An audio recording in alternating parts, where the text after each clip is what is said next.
हेर्दै हुनुहुन्छ भिजन नेपाल टेलिभिजनको अनलाइन स्क्रिन। म छु कार्यक्रम टक टाइमको साथमा मिलन किराती।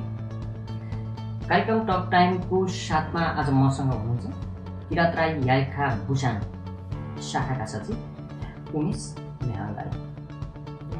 यही जनवरी 27 तारिकबाट सुरु हुन गइरहेको कोरियाको नयाँ वर्ष तथा महान चाड सम्मानको अवसर पारेर किरात राई याइखा दक्षिण कोरियाले कोरियामा 2 ठुला बृहत सांस्कृतिक कार्यक्रमहरू गर्दैछ।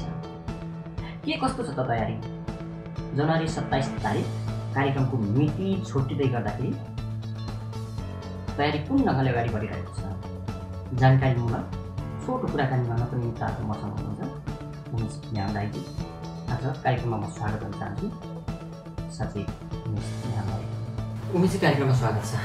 नमस्कार, धेरै धेरै धन्यवाद। कस्तो हुनुहुन्छ? आराम हुनुहुन्छ? हजुर, आराम छु।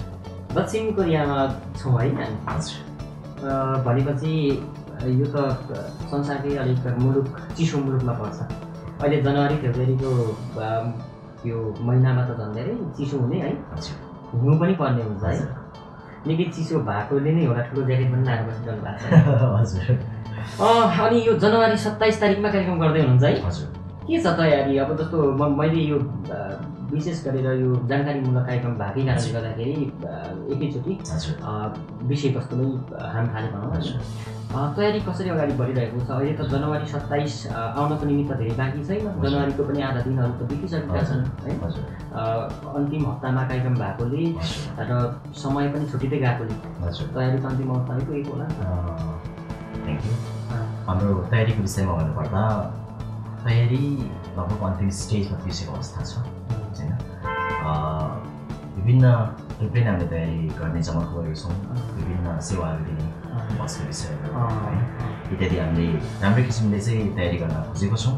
यस तयारी अन्तिम स्टेजमा पुगिसकेको छ। एलम्बर साङ्गीतिक सौगात भाग 1 भनेर नाम दिनुभएको छ है कार्यक्रमको। यसलाई चाहिँ बृहत सांस्कृतिक र ऐतिहासिक भनेर पनि भनिएको छ होइन। यो प्रदेशमा यतिका एउटा बृहत सांस्कृतिक कार्यक्रम गर्दै हुनुहुन्छ। कार्यक्रम गरिसक्नु भएको छैन? समय आउँदैछ बाँकी गर्नको निम्ति अब 1 हप्ता जस्तो बाँकी छ।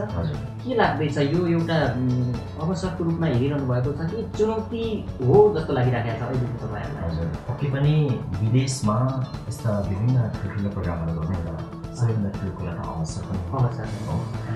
तर आफै लागि पर्दाखेरि चाहिँ त्यो चुनौती हो कि? अवसर साथै ठुलो चुनौती छ। ठ्याक्कै बुसान क्षेत्रको परिप्रेक्ष्यमा भन्ने हो भने त्यही भएर हामीले विभिन्न संस्थाहरूसँग समन्वय गरेर सहकार्य गरेर नै अगाडि बढ्ने क्रममा हामीले धेरै सहज भएको हामीले महसुस गरेको छौँ। त्यो हुँदाखेरि तयारी राम्रो छ।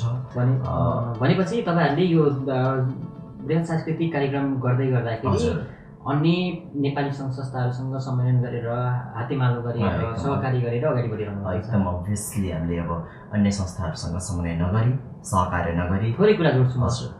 तपाईँहरू किरात राई याइखा भनेपछि त मान्छेको एउटा दृष्टिकोण छ, हेर्ने नजर छ, हेराइ छ।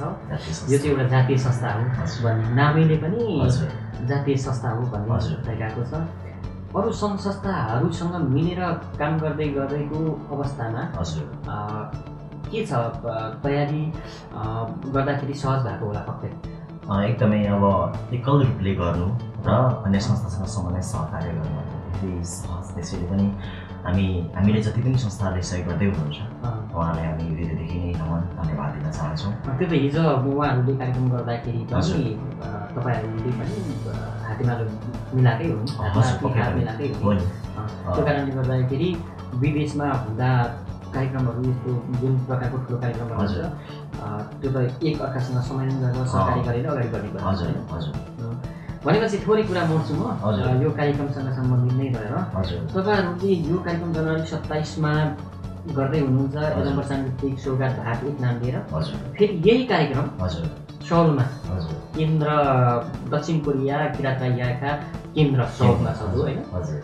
उता पनि यो कार्यक्रम हुँदैछ सुम्निमा साङ्गीतिक सौगात भाग 3 नाम दिएर है। के हो यो एउटै नाम दिएर अगाडि राखेर चाहिँ लिएर कार्यक्रम गर्दा के फरक पर्थ्यो र तपाईँहरूले फरक नाम दिनुभएको छ? एकदमै राम्रो क्वेसन गर्नुभयो। क्वेसनको लागि धन्यवाद।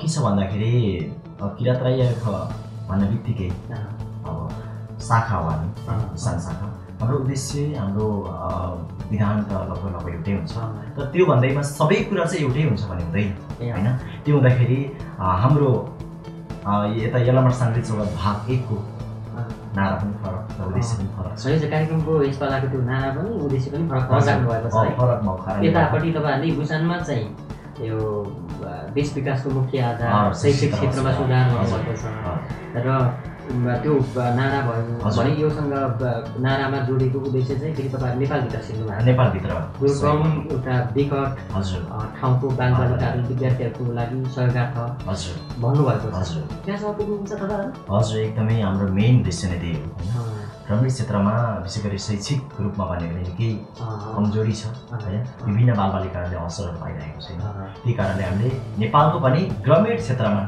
रहेका बालबालिकाहरूको निम्ति शैक्षिक क्षेत्रमा सहयोग गर्ने एउटा मूल उद्देश्यको साथ चाहिँ हामीले यल्लामार साङ्गीतिक सौगात भाग 1 गर्न लागिरहेको छ सुरुमा चाहिँ केन्द्रले चाहिँ सुनिल साङ्गीतिक सौगात भनेको चाहिँ उद्देश्य आफ्नै उद्देश्य फरक उद्देश्य त त्यो उद्देश्यको बारेमा हामी अहिले कुरा नगरौँ ठिकै छ भनेपछि 27 तारिखको कार्यक्रमको लागि नै जुटिरहनु भएको छ 12-14 घण्टा काम गर्नुहुन्छ दिनमा हैन अब दक्षिण कोरियामा काम पनि विशेष गरेर निकै गाह्रो समय पनि धेरै खट्नुपर्ने अनि त्यस्तो बेलामा आएर खाना पनि भ्याउनु भएको छैन होला अहिले त करिब किनभनेदेखि अब आउनु बित्तिकै हेलो के छ कता के हुँदैछ भन्ने तरिकाले नि जानु पर्यो हैन मलाई भनिदिनुहोस् अहिले कार्यक्रम हेर्दै गर्नुहुने दर्शकवृन्दहरूले पनि यहाँबाट थाहा पाउनुहुनेछ कार्यक्रममा नेपालबाट को कलाकारहरू ल्याउँदै हुनुहुन्छ हजुर को ल्याउँदै हुनुहुन्छ विस्तृत रूपमै बताइदिन सक्नुहुन्छ तपाईले सम्पूर्ण भिजन नेपाल हेरिराख्नुभएका टाइम हेरिराख्नुभएका सम्पूर्ण नेपाली दाजुभाइहरूले के भन्न चाहन्छु भने हामी 8 जना कलाकारहरू ल्याउँदैछौँ विशेष गरी मेगा स्टार यानि कि राइस किङ राजपाल राई मिलन अमात्य कोमल वली बेली डान्सर एवं लोक गायिका प्रीति आलिमगर र हट डान्सर रञ्जिता लिम्बू र हास्य कलाकार राजा राजेन्द्र पोखरेल र अहिले निकै मागमा आएका कलाकारहरू हुनुहुन्छ राजेश कुमार राई कला राई भनेपछि यो यल्लामार साङ्गीतिक सौगात भाग 1 हेर्न आउने दर्शकवृन्दहरूले लोकगीतमा छमछमी नाच्न पनि सक्नुहुन्छ पप शैलीमा भर्सटाइल राजपाल राईको जुनसुकै प्रकारको गीतहरूमा नाच्न पनि पाउनुहुन्छ उफ्रिन पाउनुहुन्छ उता अन्य हरेक किसिमको कलाकारहरूको जमघट गराउनुहुन्छ सबै प्रकारको मनोरञ्जन चाहिँ लिने खालको दर्शकहरू सबै यो कार्यक्रममा आउन सक्नुहुन्छ फ्युजन हामीले गरेका छौँ नेक्स्ट एन्टरटेनमेन्ट दिने चाहिँ भएको त्यति मात्र नभएर हामीले यसमा सबैले समावेशीकरण रूपमा चाहिँ हामीले एउटै कास्ट एउटै जातको मात्र छैन हामी सबैले समेटेर खोजेको छौँ भनेपछि त्यहाँ हरेक किसिमको कलाकार ल्याउनु भयो यस प्रकारको त्यो भनौँ एउटा कार्यक्रम हेर्न आउने दर्शकवृन्दहरूले चाहिँ सबै प्रकारको स्वाद चाहिँ लिन पाउनेछ र त्यो टेस्ट र इन्टरटेनमेन्ट मात्र नभएर तपाईँहरूको उपस्थितिले चाहिँ नितान्त नेपालको ग्रामीण क्षेत्रको बालबालिकाहरूको निम्ति चाहिँ सहयोग पुग्नेछ त्यसैले म यहाँलाई भन्न चाहन्छु यल्लामार साङ्गीतिक सौगात भाग 1 मा हार्दिक छिलो निम्तो र हाम्रो नेपाली गीत सङ्गीतलाई माया गरौँ सम्मान गरौँ भनेपछि हामी कार्यक्रमको अन्तिममा पनि आइपुग्यौँ तपाईँ आइदिनु भयो एउटा जानकारीमूलक कार्यक्रम हामीले तयार पनि गऱ्यौँ यो कार्यक्रम हेर्नुहुने दर्शकवृन्दहरूले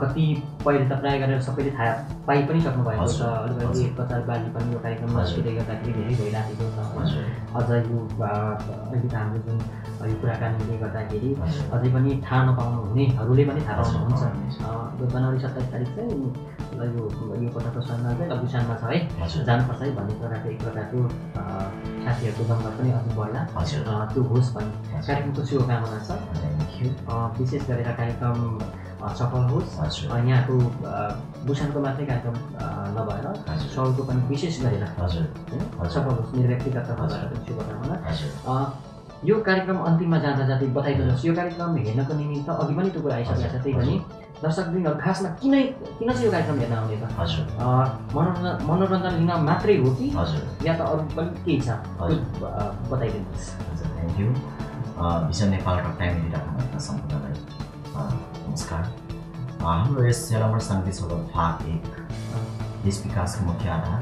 शैक्षिक क्षेत्रमा सुधार, विशेष गरी ग्रामीण क्षेत्रको बालबालिकाहरू शैक्षिक क्षेत्रमा सुधार सहयोगार्थ भन्ने एउटा कार्यक्रम हो। त्यही भएर यसभित्र तपाईँहरू उपस्थित हुँदाखेरि इन्टरटेनमेन्ट मात्र लिन सक्नुहुन्न, सिङ्गो नेपालको ग्रामीण क्षेत्रको बालबालिकाहरूलाई सहयोग गरिरहेको हुनुहुनेछ। त्यही भएर सबैलाई म निमन्त्रणा दिन चाहन्छु र जनवरी 27 तारिक यानि कि सलनालको पहिलो दिन 27 तारिक यहाँ बिसाङमा र 28 तारिकको दिन सेउल केन्द्रमा हुन लागिरहेको छ बृहत सांस्कृतिक कार्यक्रम। सम्पूर्ण उपस्थित भइदिनु होला, छिटो निम्ति दिन चाहन्छु। धन्यवाद।